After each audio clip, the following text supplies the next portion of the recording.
Good afternoon. I am here for this week's segment with Ray Zinn, who, as you know because you're following us, is the former CEO and founder of Micrel. Good afternoon, Ray. How are you today? I'm doing great, Rich. Thank you so much for asking. My pleasure. And you're back from vacation, so you're well rested. So we're going to have a great time here this afternoon. Well, thank you. Yes, we will. Okay, so let's get on a topic that's a little bit on the edge, a little more than we usually do. What's most prominent in the news today? The election. We have a bunch of candidates that lots of people would say, and I guess I got to put myself in that bucket as well, I don't know who the heck to vote for because I don't believe in any of them. But let's confine our talk to our industry, the high-tech industry. So of the candidates that are out there, there's 4 Republicans, there's 2 Democrats. Which of those do you think would be the best for our high-tech industry? And I'll let you define that however you want. You know, is it just Silicon Valley? Is it high-tech in general? Is it the whole global thing with manufacturing China? But who do you think the high-tech community should be looking at as the best candidate? Okay, so what we can do is talk about business and then kind of interweave into that technology because they are different subjects. Okay. So some years ago, I was meeting with the senator from Utah, Orrin Hatch, and we were talking about this whole issue about how does the Congress, and for that matter, the president, the executive staff, how do they help business or industry? And he said we spend so much time talking about social issues that we really don't have time to speak about or talk about how to help the economy or business. And I thought that was, while it wasn't necessarily a shock to me, it was a little disarming to hear that most of their time is spent on social issues. So we have to take that into consideration, Rich, when we talk about who is best to help us with the economy or with business, because they're still going to be stuck on dealing with these social issues. And so then what we can almost say is which of the candidates would spend less time talking about social issues and more time talking about the economy. Is that fair, Rich? Yeah, I get what you're saying, and I guess it's sort of short-term versus long-term. If the economy is better in the long term, then the high-tech industry is better. Exactly. But I'm actually looking more for a short-term. Who's going to do the best quick fix? Well, if you listen to Trump, he's going to, bring all the jobs back. Okay, so short-term, that may not be as helpful because a lot of tech is built offshore. So there's going to be a time difference here of how quickly we can realize the benefit of moving the jobs back to this country. It could be short-term, could be a problem for tech because so much is built and consumed as you would outside the U.S.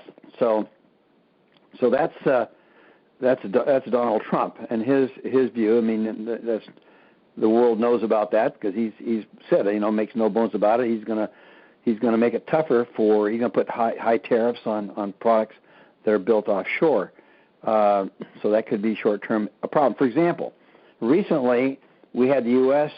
say no more selling to ZTE in China. That really hammered the semiconductor stocks. So the reason for that, of course, is because the ZTE is selling to Iran. But nevertheless, it did impact the semiconductor industry or technology.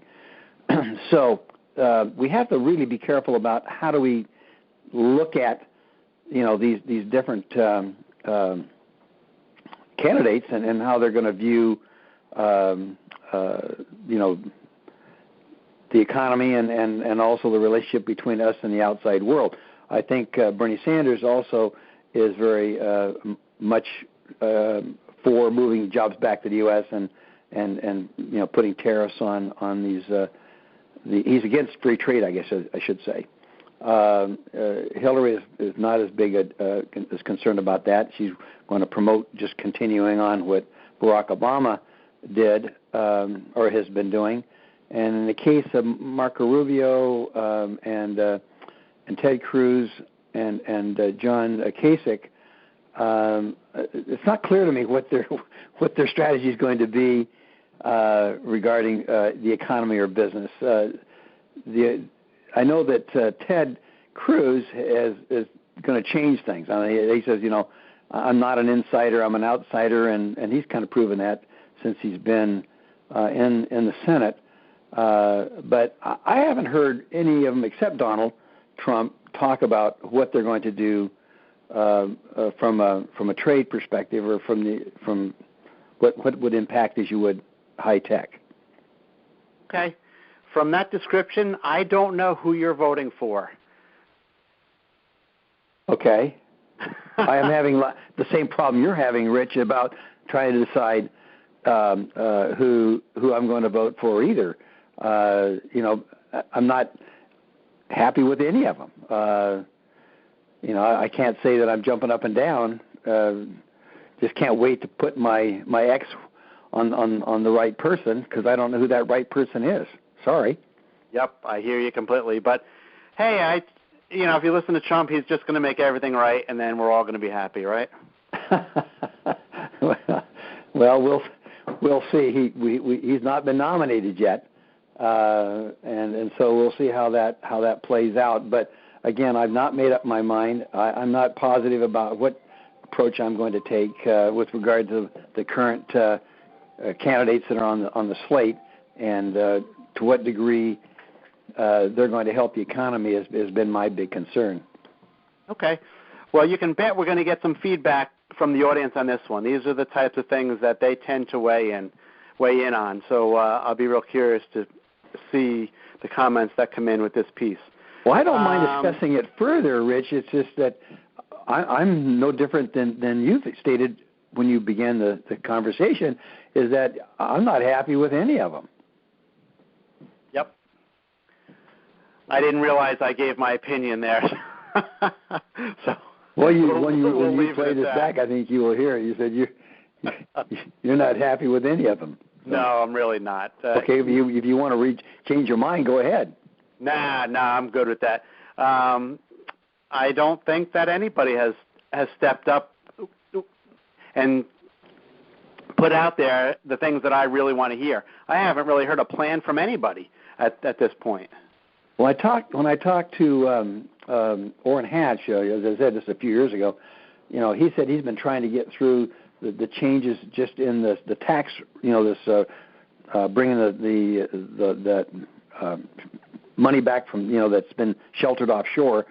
He's been fighting, trying to do that. He said for 10 years, and hasn't gotten anywhere. So that just tells you the problem we're facing is that these guys can't get anything done.